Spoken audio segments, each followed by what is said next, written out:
6 orang yang sholatnya tidak diterima oleh Allah walaupun dia rajin sholat. Maksud tidak diterima di sini adalah dia tetap harus sholat, wajib sholat, tetapi tidak dapat pahala di setiap sholatnya.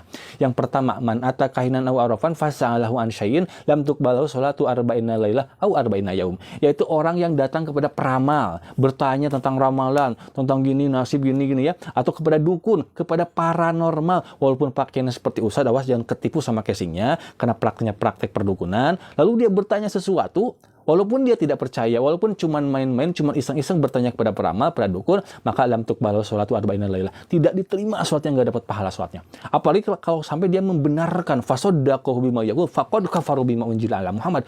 Apabila dia membenarkan, percaya pada peramal tersebut, maka dia melakukan kekufuran. Kufur itu perbuatannya orangnya kafir, awas hati-hati.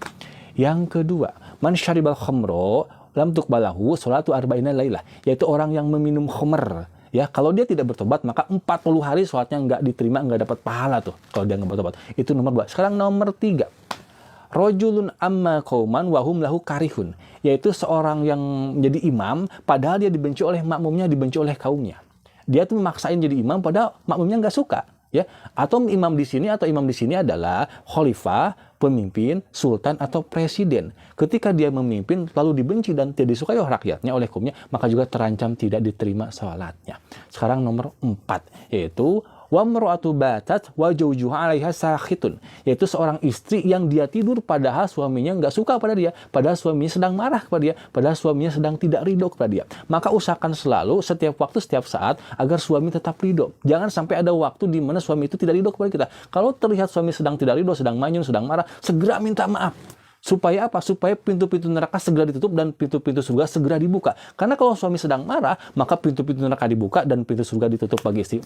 Karena makanya kata Nabi, suami itu adalah jannatuki wa naruki. Bisa jadi surga, bisa jadi neraka bagi si istrinya. Awas hati-hati ya. Makanya kata Nabi, istri yang baik, istri yang solehah, istri yang dijamin masuk surga, istri yang para penghuni surga itu adalah ketika melihat suaminya sedang marah, sedang tidak bagus ya, maka istrinya akan datang kepada suaminya, lalu memegang tangan suaminya seraya berkata, aduh kugom don hatta tardo. Bang, aku nggak bisa tenang, aku nggak bisa tidur bang, sebelum engkau ridho, hatta tardo, sebelum engkau ridho, maka ridhoi saya, maafkan saya bang. Terus minta maaf kepada suami.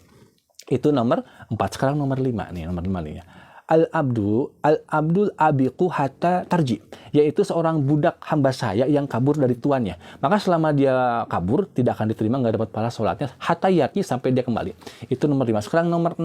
Nah, nomor 6 adalah wa akhawani mutasorimani, yaitu 2 orang bersaudara yang sedang bertikai, 2 orang saudara yang sedang marah-marahan, yang tidak saling segur sapa. Nah, itu juga terancam sholatnya nggak dapat pahala, nggak diterima juga. Nah, baik itu saudara sedarah ataupun 2 orang saudara sesama muslim, karena sesama muslim juga innamal mu'minuna ikhwah, maka hati-hati.